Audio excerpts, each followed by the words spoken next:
Hello everybody, and welcome to part 3 of the technical training in bird sound recording using a phone.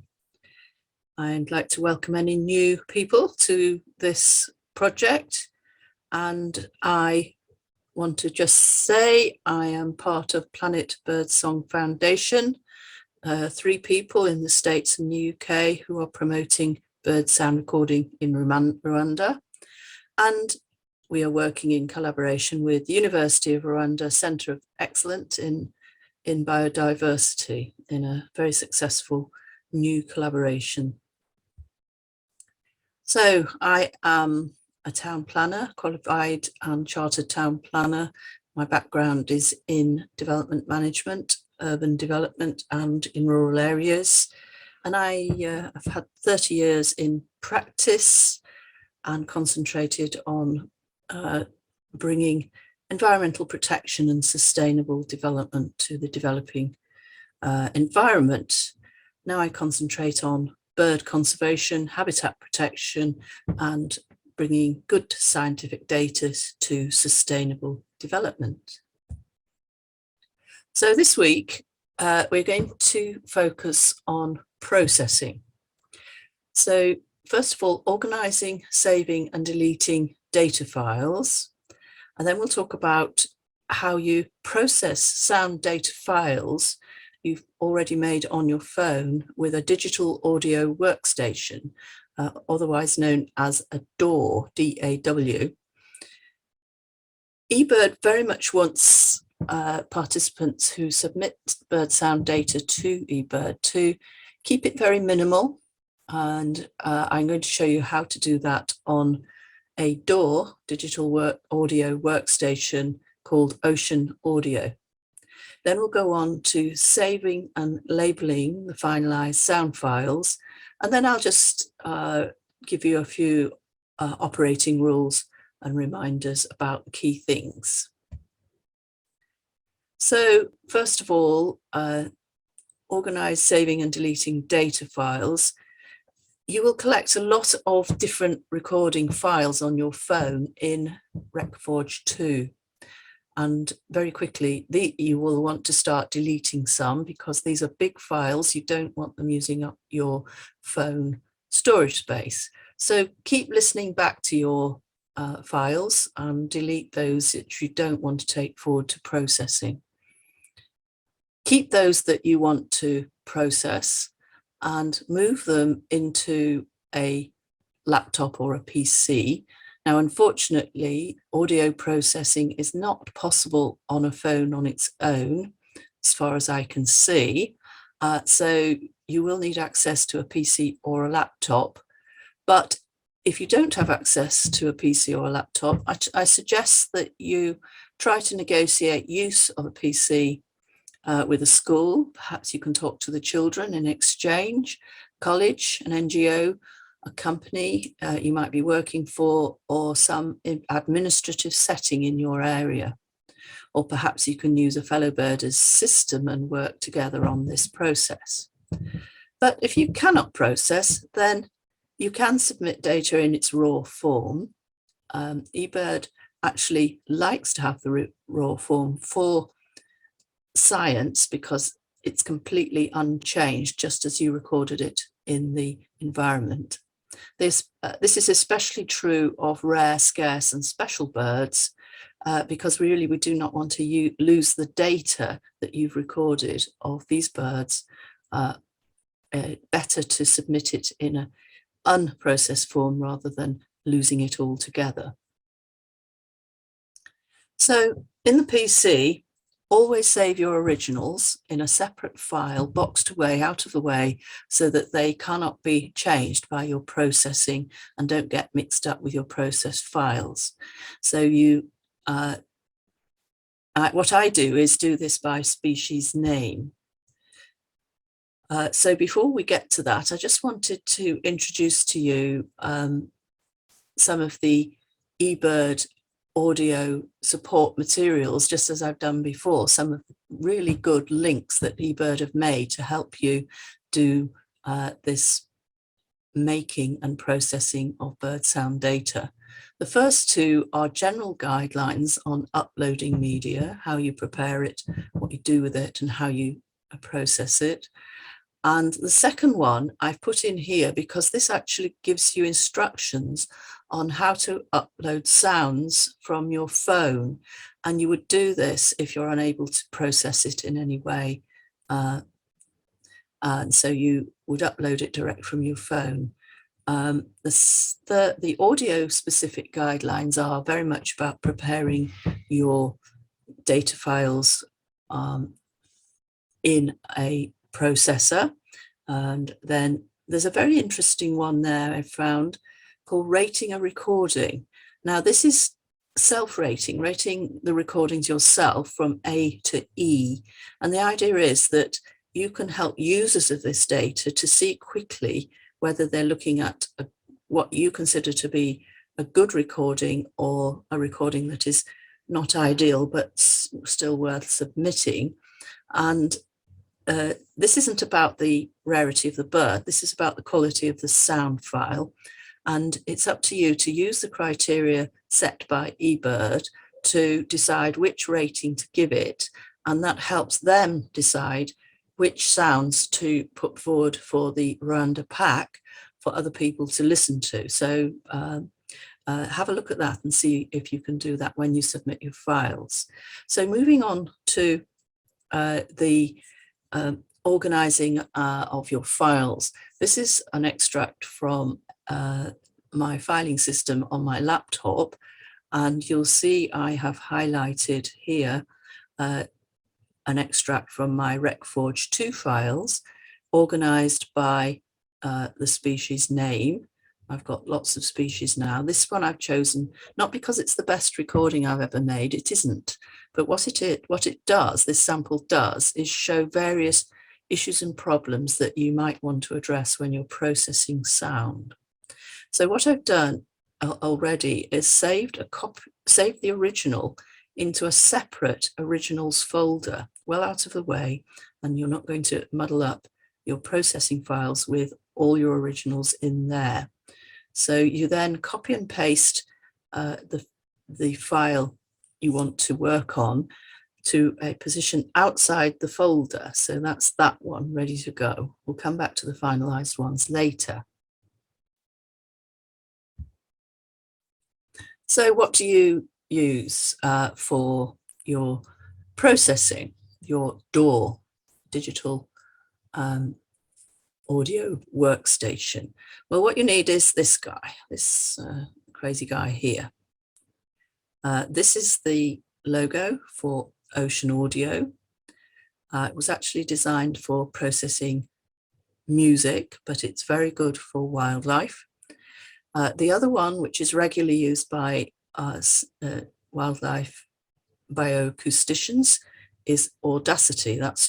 You will hear that one mentioned. This is the logo for it. I have chosen to use Ocean Audio because it has a simple operating system. It's easy to move files into and out of this system, and I think it's quite clear to use. I would actually recommend you download direct from the Ocean Audio website, not from Google Play. It seems to work better. And so let's just go to the top here. As I said earlier, and I'll say it again and I'll say it at the end, only minimum adjustment is desirable. You are not seeking the pure sound uninterrupted by anything else of a single species. Science requires context, reasonable background noise, and the full frequency range of the target bird's sound. So it's a light touch, keeping those background noises as metadata, as I explained when we were having a look at recording, and a very light touch to processing. Over-processing sound is like too much Photoshop in photography, and it spoils your picture.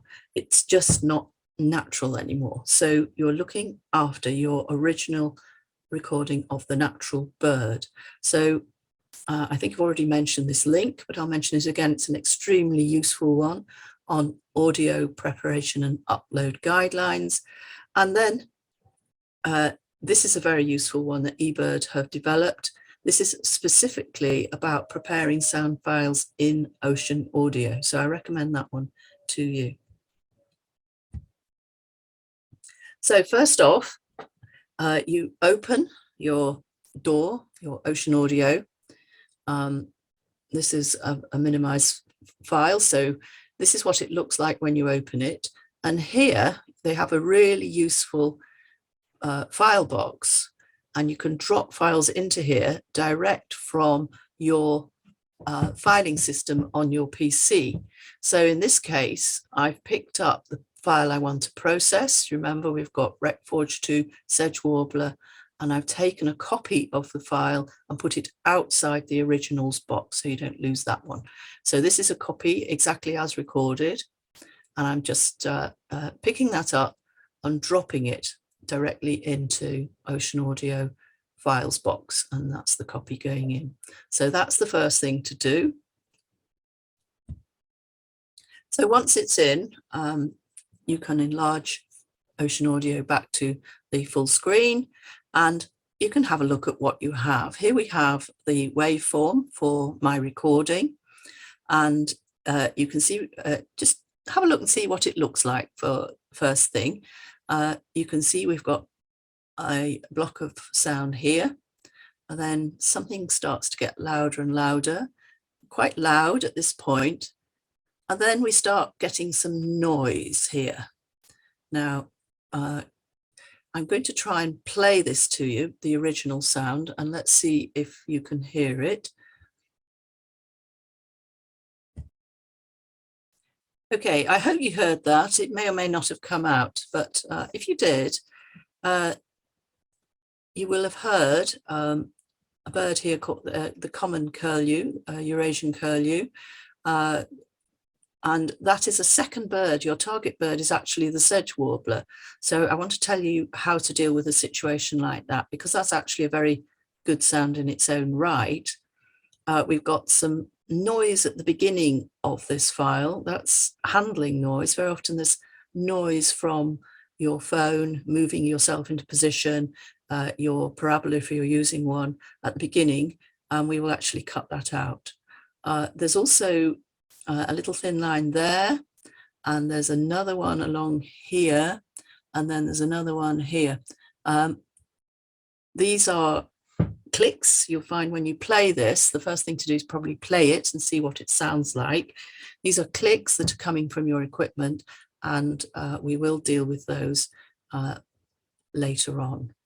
This roaring sound that you've heard in the background, it starts about here, and you can see it gets louder and louder and louder behind the bird sound, and it gets louder and louder and louder and then stops. This is a car going past. Now, normally you would try and make another recording of your bird without the car going past, but you might not have the opportunity. The bird might have gone. So what can you do with this recording to improve on it? That's why I've chosen this one, so I can show you what to do. So the first thing to do is introduce a spectrogram so that you can see both the waveform and the spectrogram. Ocean Audio does this very easily. You go to View up here. These are the controls along the top. I think you can probably see the other controls, but ignore those. And then you click on Waveform and Spectral View. And this will come up with the waveform and the spectral view. This is very useful because you can look at the sound you've made in two visual forms, and this is very informative. But you will see that at this point, the spectral view in Ocean Audio is rather grainy. It's not very clear. So can we do anything about that? Well, yes, we can. And this is something you'll want to play around with until you decide you've got the best clarity in your presentation. But you can see I've actually combined two slides here. So what we're trying to arrive at is a stronger representation of the sound. And here you can see it's tightened up and is a bit clearer. So the way I've done that is go to Edit up here, and at the bottom of Edit you will find Preferences, And you click on that and you'll get this subscreen, and you go to spectrogram and you get these options. So we're doing a custom setting. We're going to the largest number of bins possible, which is 4096. I find that the Blackman-Harris window type gives the best clarity, and then I've maximized the window size and the dynamic range. I've unclicked use pre-emphasis filtering. We're trying not to use very much filtering at all. And then the normalize in this, I'm using color. You can use black and white, and you can use different colors. This combination you can see is the one that gives the best clarity in my view, but you might want to use black and white. And this normalize is not about sound. This is about normalizing the color to a standard. So that is how we get the best spectrogram in Ocean Audio. You have a play around with this when you try it. You might be able to improve on that. I'm sure that you probably will with a bit of practice.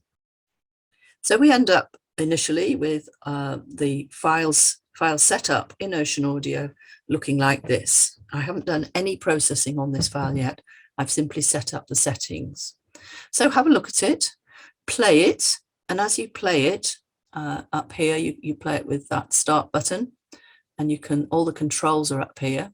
There's also a very useful control here, which we'll come back to. That's taking out any changes you make and putting them back until you're satisfied. And have a play with all these controls, because as you get to use Ocean Audio, you'll find it's got some really useful features. So here, let me point these out. You can see this handling noise at the beginning. You have to decide whether to leave it in or not, depending on the sound from the birds you've got. You don't want to cut out some bird sound if it's important. There's the click I was referring to, that sharp line there. It's represented in the spectrogram with a thin sound line here. And then further along, we have the sound of the car rising, getting nearer, nearer, and nearer. And this is represented by this band of color at the bottom. There it's quite loud, and it gets louder and louder and louder until it's passing at the end. So what can we do with that? Because the sedge warbler that we are, which is our target bird and we want to submit, actually starts way back here. You can see these fine vertical lines. This is the sedge warbler coming in, and if you follow it through, we have sedge warbler sounds all the way through this recording. It gets loudest at this point, and then it fades off a bit, but it doesn't actually stop until we get here. So we've got to try and make this recording as good as we can get it. So moving on. So one thing you can do is a little bit of filtration. Ebird asks us not to do very much at all, but they do say, yes, take out the very bottom of the frequency range. This spectrogram is in hertz, so that is a measure of frequency of the sound. Very high pitch sounds are at the top, very low pitch sounds are at the bottom, and this band along the bottom here is the car. So I don't want to take it all out. It's tempting to think, let's just wipe it out, but no, don't do that, because if you look here, when the sedge warbler is at its loudest, you can see that some of that bird's sound, just about see it, drops into those lower frequencies. So you don't want to lose that. So we're not going to take out much of this car, but I think we can afford to take out this loud, very low frequency sound at the very bottom of a spectrogram. Now that is under 1,000 hertz, and I think if we take out the lowest 1,000 hertz, you don't take it out completely, you simply filter it out to a degree. That will help to improve the sound of the sedge warbler. So note the density of color, particularly in that area. We're going to run this high pass filter. In other words, we pass above the 1,000 hertz point, and it's set by doing this. So we're our passband limit in this case is 1086. That's as close as I could get it. And passband attenuation, 2.5 decibels. We're not taking out any more than that. And so you then apply it and watch this as I change the screen, the color there, and watch it go a little quieter there. So I'm just going to take that back. You can see really very bright and noisy in that bottom right-hand corner.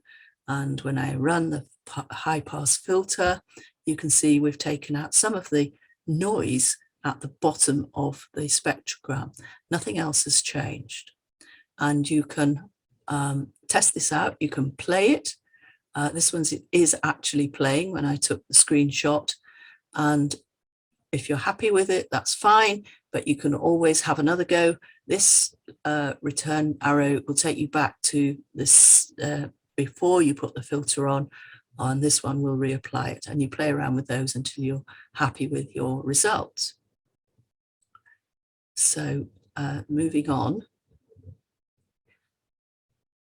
Now, once you've taken out, filtered out some of the sound you definitely don't want, you can normalize the sound. Now, Ebird asks us to normalize sound to a standard sound so that all the files on Ebird have generally the same volume. That's called normalizing. And they are comfortable with 3 decibels, minus 3 decibels. I actually think it's better and less well, it's not destructive, but there is less distortion if you keep it to minus 2.5 decibels, which is the setting I put here. But again, this is something you can experiment with. So you apply that and you'll see that the waveform at the top becomes bigger because it's louder, and the spectrogram at the bottom becomes a little brighter. So watch that change. There we are. Now, that is sufficient increase in volume to standardize it, to normalize it as required by Ebird. Now what we're going to do, we have 24 seconds in this sample, so it's actually already acceptable in size. It's under 30 seconds, but it does have some elements in it which I don't like. I want to take out and reduce the file a little further. So the most obvious one is at the end. There's a degree of noise here. The sedge warbler stops singing at this point here, at around about 22.2 seconds here. So you can quite comfortably leave a little lead off and then remove that. And that is very easy to do in Ocean Audio. You simply click on the place you want to take out and move it to the end and press delete, and away it goes. If you don't, if you change your mind, you can of course use that reset button, so you can experiment. And that will remove the piece at the end. You can also play the piece at the end on its own to make sure you've got the right bit. You will also notice here I've already removed clicks at this point, and I think it was at that point, and there's some clicks inside there, but they're going anyway. And you'll also notice I have reduced slightly the noise at the beginning, and I didn't want to take it out entirely because the second bird in this recording, the curlew, starts right at the beginning, so I didn't want to lose any of that, so I actually haven't changed that very much. So moving on. So this is what we end up with. You notice now the end has gone. We're now down to just over 22 seconds. The filter has been applied, so we've reduced the car noise to a degree. It's still there, but it's less than it was. And in other respects, this is looking reasonably good now. You can listen to it, make sure you're happy with it. Just another thing to point out, I think that this is shadow noise. I haven't been able to establish this yet, and I'm still working on this. This area here is shadow noise coming from the microphone in the phone. It's a bit more, it runs all the way through, but I think there's a bit here too.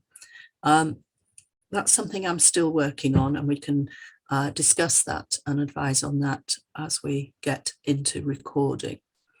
So I think this is as good as I can get this file. So now what you do is save it, use that file button there and save it, and it will go back automatically to your computer files and your files system, and it will appear, this is an enlargement of the folder, it will appear as the finalized file because you've named it that as you've saved it. And by doing that, I always use finalize best, because by doing that, you can't mix this one you've processed up with the one you started with, which was that one. And then what I do is copy that and rename it with the final name, which is in the labeling format, which I showed to you in part 2. So we have the time, we have the date and the time, the position on the GPS, the elevation, the place, and fully spelt out name of the bird. There were 3 of them, and in the vicinity, although you could only hear one clearly. It was recorded at 25 meters away. The reason it wasn't a very good recording is because it was actually facing away from me.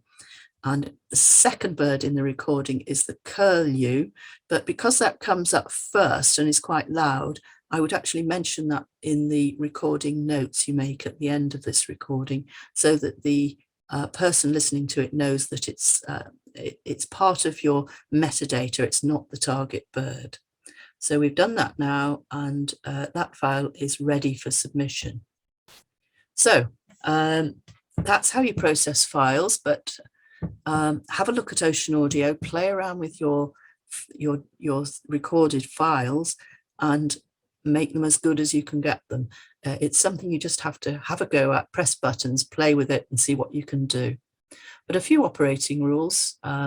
Obviously try Audacity. It might produce clearer spectrograms. Again, we're still experimenting with that to see how clear we can make these spectrograms. I think they will be clearer when we move on at a later stage to dedicated microphones and recording equipment. I think they'll become clearer, but for the moment we're trying to get them as good as we possibly can for citizen science using phones. The key rule from Ebird is to alter the subject sound recording as little as possible, and some contextual background noise is okay. You can of course mention it in your labeling and in your recording notes so that the listener who uses this data later knows what they are hearing. But that contextual sound is metadata and very useful for the scientists to give context to your sound. Avoid distorting the sound with excessive filters or gain. Gain is amplitude, which emphasizes the target subject. We don't want to do that because it actually distorts it quite badly. So we don't use gain to any degree. Some recordists and Ebird prefer the submission of raw data files. So just a reminder that if you cannot process your files, simply extract the best from a longer recording. I think you can do that within Rec4 as far as I recall. And then you normalize it to a volume of 2.5 to 3 decibels, as in Ebird. And that normalizes the sound, makes it a standard volume for the benefit of Ebird and also the validator. So it is fortunate that you aren't expected to over-process files because you can still submit data to Ebird even if you don't have access to a computer. So that is really good news from our point of view. And the most important thing to remember is labeling your files accurately, as I showed you in part 2, is absolutely vital. So that is the key, and the record notes are also really important, and that completes the file ready for submission. So now we've come to the end of this part 3. I have my same thing. Open your ears to your surroundings, and just to say Merkosi Chane, and I hope we will see you again for part 4, including the recording. If you have questions about this, and once you start working in Ocean Audio, you may well have questions, please put them into the Planet Birdsong WhatsApp group, and we can all share that question and the answers. So please use that group for any questions you have about Ocean Audio. We've done quite a lot of work on it. Okay, so thank you and goodbye.